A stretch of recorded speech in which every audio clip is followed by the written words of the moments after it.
Honorable Donald J. Trump, President of the United States of America.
والآن نستأذنكم سيدي صاحب السمو وفخامة الرئيس and memorandums between the Kingdom of Saudi Arabia and the United States of America.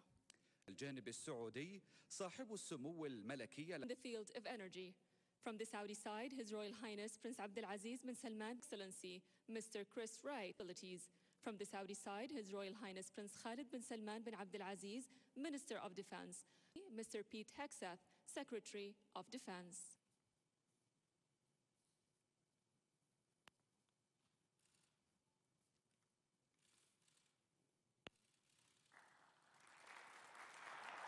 تعزيز التعاون المشترك وتطوير المتطلبات المتعلقة والصيانة وتحديث الأنظمة وقطع الغيار On ammunition, training, support service.